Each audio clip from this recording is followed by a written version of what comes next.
Station, this is Houston. Are you ready for the event? Houston, this is Station. I am ready for the event. Smithsonian National Air and Space Museum and the National Museum of African American History and Culture. This is Mission Control, Houston. Please call station for a voice check.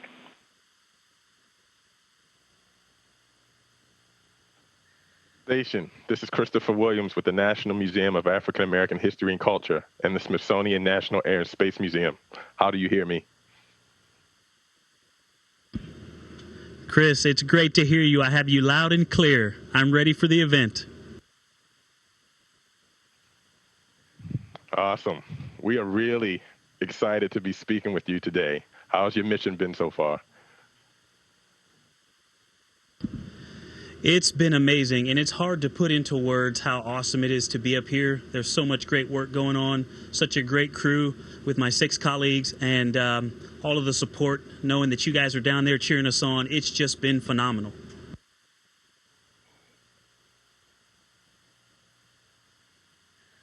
Hi, Victor. It's Beth. I wanted to know if you could tell us about the science that's being done on the station right now. Beth, that is a great question. There are so many experiments going on at any one time. When I first got here, I was fortunate to participate in science projects that are research projects that are looking at the effects of microgravity on our ability to sense and perceive orientation and our motor skills. There are also payloads outside that are running around the clock that are sensing our atmosphere, that are looking at different places on the planet, as well as taking imagery, multispectral imagery of our planet. And there's a whole host of other things, as well as the basic human research that is going on us all of the time to find out how we can continue to be more efficient and effective while we work and live in space safely. Great question. Victor, this is Marty. We've got a bunch of pre-taped student questions from kids around the country. Here is your first question. Hi, my name is Violet from Cartersville, Georgia, and my question is, we all loved watching Baby Yoda make an entrance on the International Space Station. Why was he along for the trip?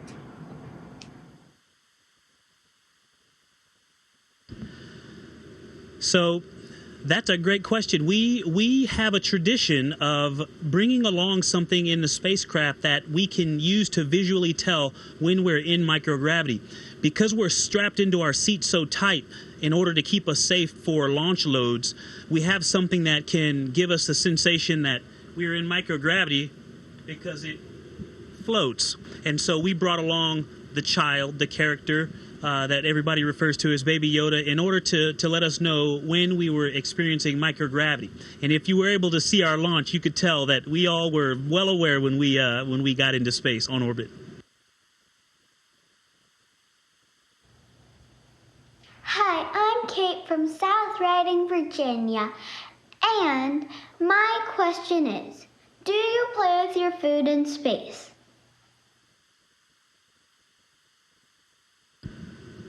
Kate, that is a great question because I always play with my food in space. It's hard not to. You have to think about your food because it's also really easy to lose track of it and let some go floating off away. So you have to be careful to not make a mess, but it's so much fun to eat in space, and so I try to play with my food at every meal.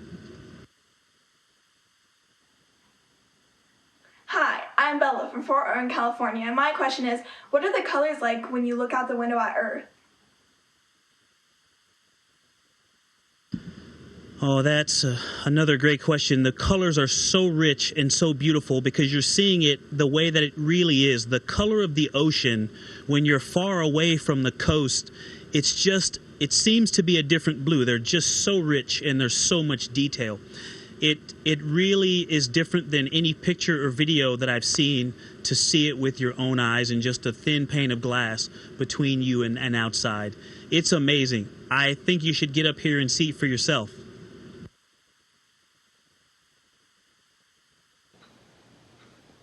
Hi, my name is Lila, and I live in Charlottesville, Virginia. My question is, do you have to be in the military to become an astronaut? That is a great question, and I think you probably study your history. The Mercury astronauts in the beginning, they were all military test pilots. But nowadays, if you look at our crew, it's a great representation. 2 of us are military, and 2 of us are academic and engineers and scientists, and that is how our office is staffed nowadays. You do not have to be military. You just have to have a master's degree in science, engineering, or mathematics, or equivalent work experience. Hi, my name is Sarah from Houston, Texas. My question is, what advice would you give to young students, specifically African Americans, who aspire to be in your position as a pilot and as a NASA astronaut? Thank you. Thank you. And actually, that advice, I try to keep it to these 3 simple things. No matter what you want to be, they will help you find success. And it's to be resilient, to not let things stop you, and even in bad situations, to help you find some positive, some good, some growth. Be resilient. That's number 1. Number 2, to be a lifelong learner. Inside the classroom and outside the classroom, there's so many things that you can learn all of the time. And the third one is to be a good teammate. Teamwork is so important in American society as a human being, and it also is important in science and technology and up here on the space station. Thank you for that question. Hi, I'm Bryce from Fairfax, Virginia, and I was wondering, what do you wear under your spacesuit?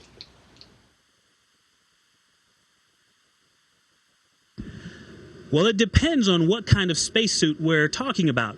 So under this suit, I have on just standard underclothing. Under our launch and entry suits, the other white suit that we wore up on our Crew Dragon Resilience, we had on long undergarments.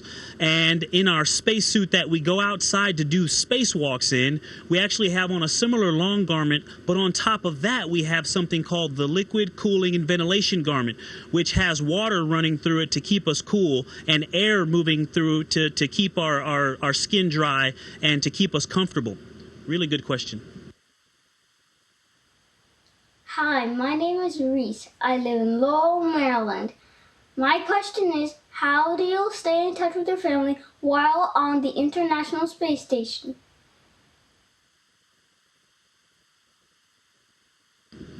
I lost a part of that, and I think you were asking how I keep in touch with family while I'm on the space station. We have computers that we can send emails, and people can send emails to us. We also have an internet-based phone system, and so I can make phone calls. In fact, right before this event, I called my wife to have her give me a pep talk because I was a little nervous, and she reminded me that anything you do that's important, it means you recognize that the importance of what you're getting ready to do, and so that's totally normal. And so it's really amazing how easy it is for us to keep in touch with our families from the International Space Station. Hello, my name is Charlie Martin. I'm from Annapolis, Maryland. I wanted to know what it's like floating and working in space.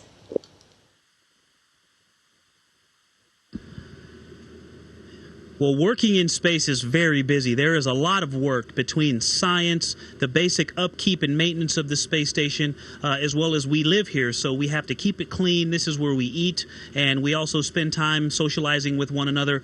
Floating on the space station is great, but again, it is something you have to pay attention to, like eating, because we have a saying in aviation, slow is smooth and smooth is fast. And I've been trying to do that, but sometimes I get going with a little bit of speed and it can be hard to stop. So I've bumped into quite a few things, but I'm working on it. I'm practicing, but it's great. Floating in space is really awesome.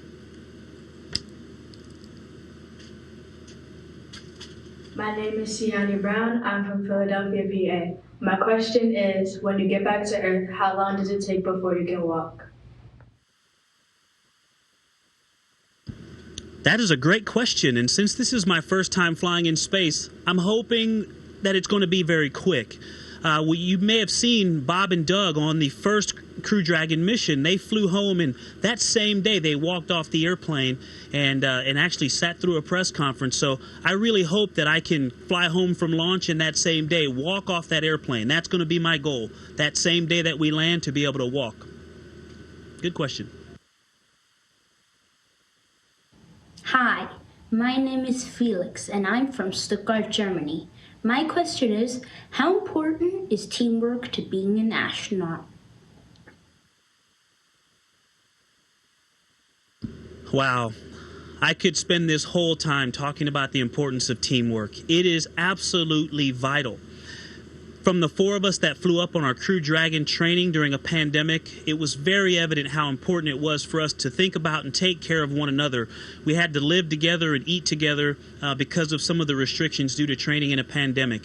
And that continued when we got up here to the International Space Station. Sergey, Kate, and Sergey welcomed us and helped us to get started so that we could hit the ground running and start getting our hands in on all that work that was being done. And we also have a team all over the planet that has helped to train us, and they also help us to operate this space station. And they're all over the world, and it's vital for us to make sure that we work together. And also, like I mentioned earlier, I called my wife prior to this event. We also have that very important team that we call family, and so they are vital to accomplishing this successfully. Their love and support are what make this possible for me.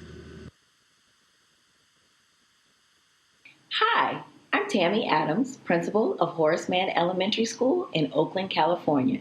And we want to know, how long did you study before going into space? Well, let's see. I'm 44, so I would say 44 years. And actually still counting, because there's always something to learn. Like I said earlier, number 2 is being a lifelong learner.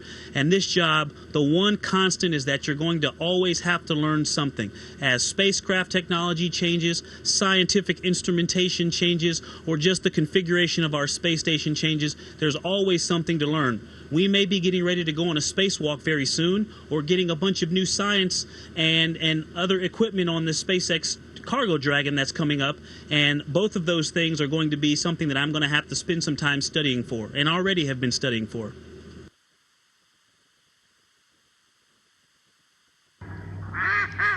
Hi, my name is Soraya Ponder, and I am from Conyers, Georgia. And my question is, what's water like in space, and where does it go?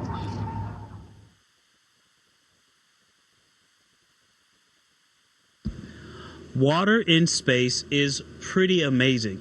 It almost seems as if it's living. Now, our air conditioning system doesn't just control temperature, it controls humidity. And so it can pull in any moisture and then put it into a system that cleans it and makes it able for us to drink.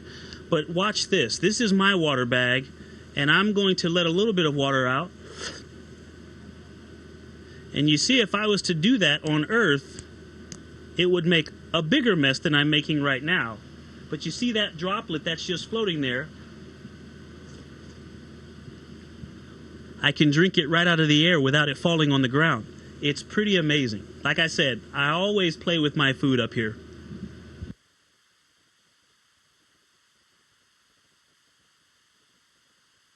Hi, I'm Sadie from Fairfax, Virginia, and I was wondering, do you celebrate holidays in space?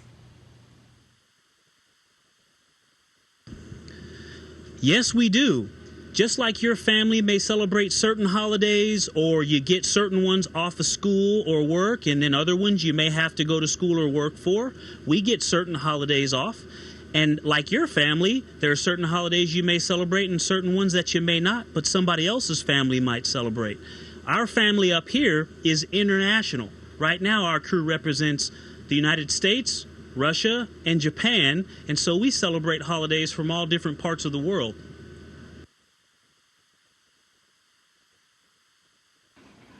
My name's Christian from Fort Irwin, California, and my question is, do you dream in space?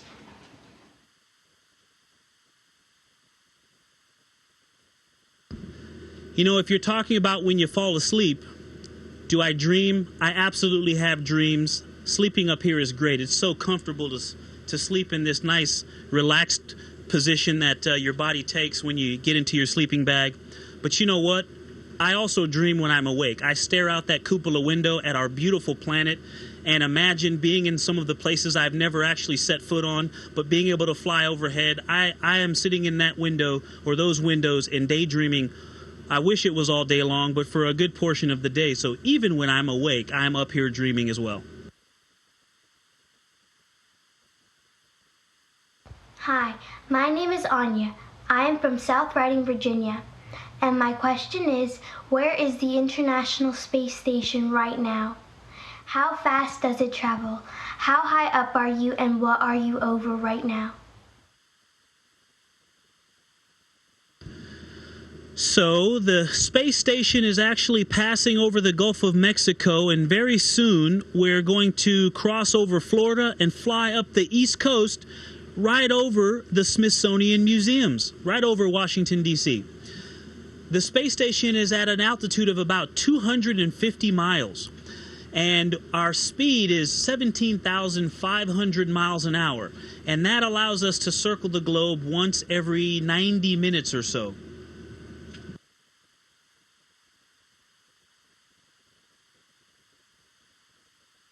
Hi, my name is Freeman Williams.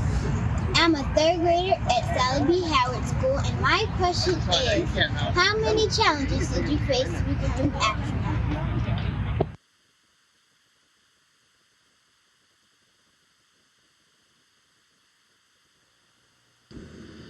Is it possible to repeat that question? I couldn't understand what that question was.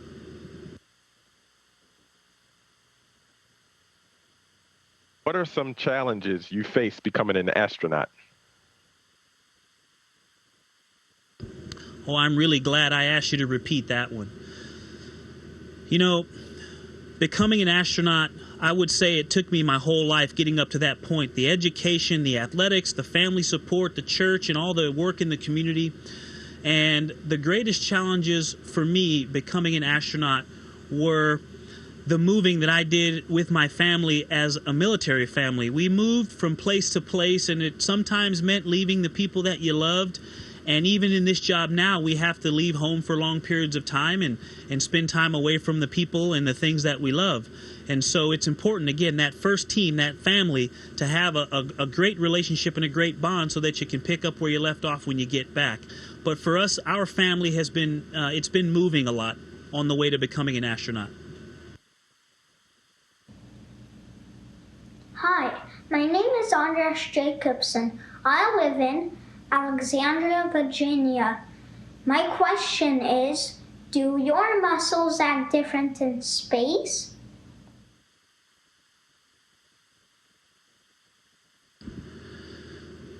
Do they act different? That's a great question, because even though our muscles are still essentially doing the same thing, they're contracting and relaxing to help us move, the movements are very different. Because I don't actually have to hold up my own body weight, it makes it a little more challenging for me to figure out how I move. The way that you pivot and rotate is very different than when you have to balance your weight. So our muscles are doing the same thing. It's just that everything else around us is doing something different. It's all floating in microgravity, and so you have to learn how to move. I tell people joking all the time, I feel like a toddler. I understand what I want to get done, but it's a lot harder to do it. And I have to relearn how to move around and how to eat and how to communicate effectively up here. It's really interesting. Hi, my name is Samragi. I am from Chantilly, Virginia, and my question is, how do you keep yourself clean and healthy in space? To stay clean and healthy in space, you have to do it very carefully, just like everything else.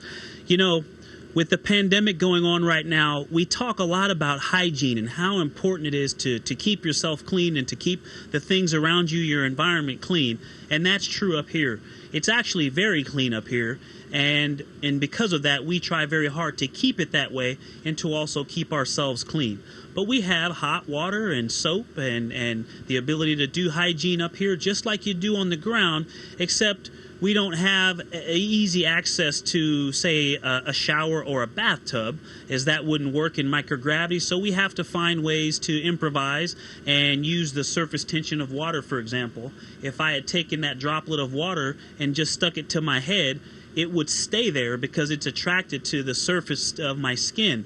And I can then put a little bit of soap there, and I can rub it in and then wipe it off with a towel to clean, or I can shave to cut my hair.